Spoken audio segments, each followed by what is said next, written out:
Well, hello and welcome to the International Space Station for hopefully a good talk today. Absolutely. Well, let's talk a little bit about life aboard the ISS. Now that you're there, are you surprised by anything in terms of just the space and the environment? Your next step, how about more school? Is it time to join the workforce? Or maybe it's just time to explore. Whatever your plan, Rockies has the right vehicle. Boy, I think I'm getting some feedback from some commercials. Sorry about that. Let me turn some stuff off.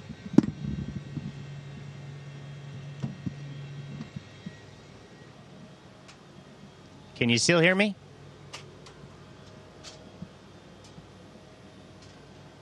I can hear you much clearer. I'm not a lawyer. You're kidding me. Can you call?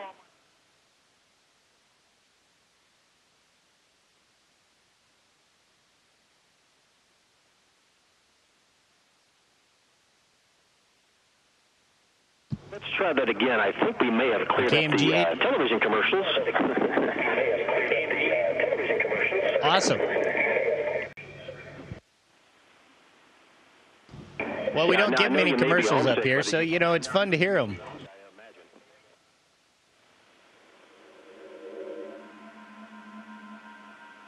So in any event, let's talk a little bit about life aboard there.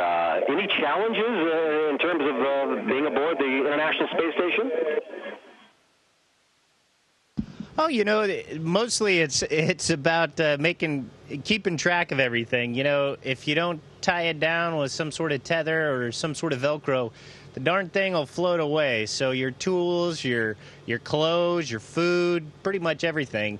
You know, it's awesome because you get to see it floating, and that's just cool. But it is a little bit frustrating sometimes when you go, where the heck did my pen go again? It appears as though it may be a tad claustrophobic. What's the space like? Do you have time for some private time to get away from the rest of the crew? You know, we do. We have, at night, after all the work's done, we'll have a little bit of time to maybe look out the window, take some pictures, call home, email, do things like that. So you do have a little bit of private time, which is nice. As far as the station itself, you can see around me, the inside the station is pretty large. It's about the size of a 5-bedroom house. And with only 5 of us up here, after Friday, there's only going to be 3 of us up here for almost 2 months. So it's a lot of room, and you don't really get too claustrophobic. Going up and down on the Soyuz, that's a pretty tight fit, but it doesn't last that long, so it's not so bad. I noticed on your recent spacewalk, you had a big smile on your face. That must have been quite the experience. Tell me about what that was like. Well, you can ask MCC. I have a big smile on my face most of the time because I'm floating, and it's awesome.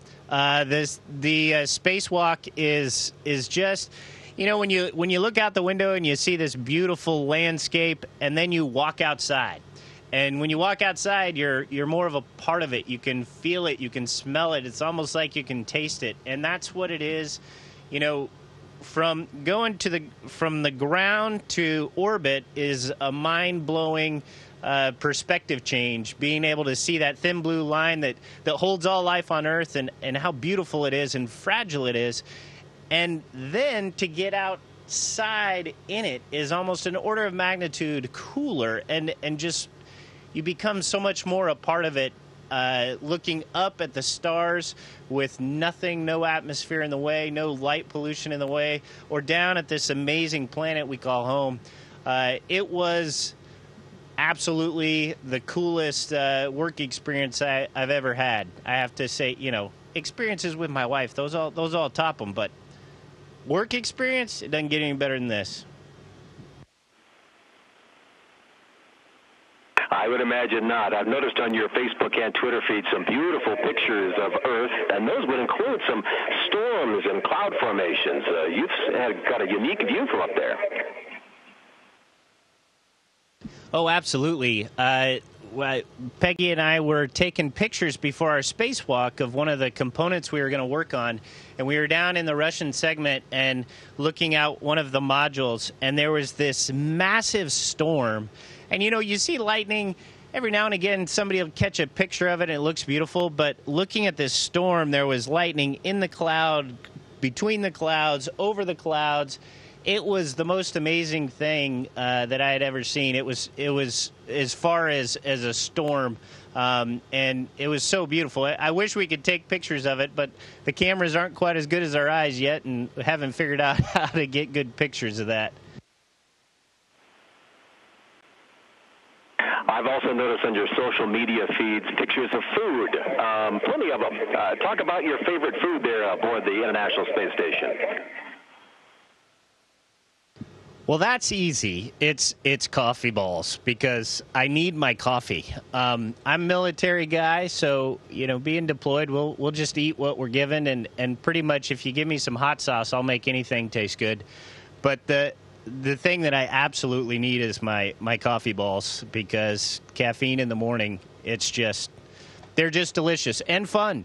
As far as the food, though, it's kind of fun to be a little creative and put some of the dishes together. And actually, our ground team does a fantastic job of giving us a wide variety so you don't get bored.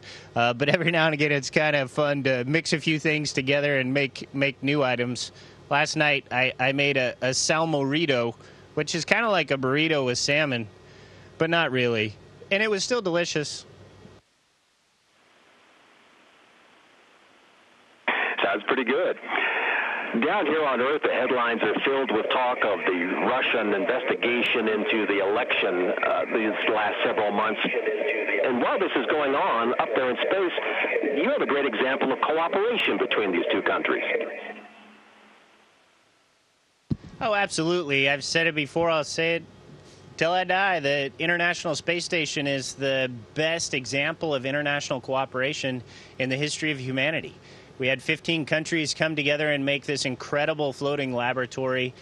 We work together every day, training crews and getting them ready to come up here and work as one team. My commander, Soyuz commander Fyodor Yurchkin, and I had a patch based on the Apollo-Soyuz patch, which we then added the words Одна команда, which is one team, because we're one team working together to explore the universe. And if we are ever truly going to explore and help humanity take that next evolutionary step, we need to work together as one team. And we do it here every day. You have a myriad of experiments and research projects while you're on board the ISS. Any favorites? Man, it's hard to nail down a favorite. There's so many cool things going on. Over a 6-month period, we're doing almost 300 experiments aboard the space station, ranging in things that'll help us make new drugs, we're growing protein crystals, investigating viruses, genes, bones, all sorts of physiology. Peggy's in the other room right now, taken apart a NanoRacks CubeSat deployer. And over the last 2 weeks, we shot off 34 satellites doing all sorts of different things, using the Japanese module airlock and robotic arm, and then this platform called NanoRacks.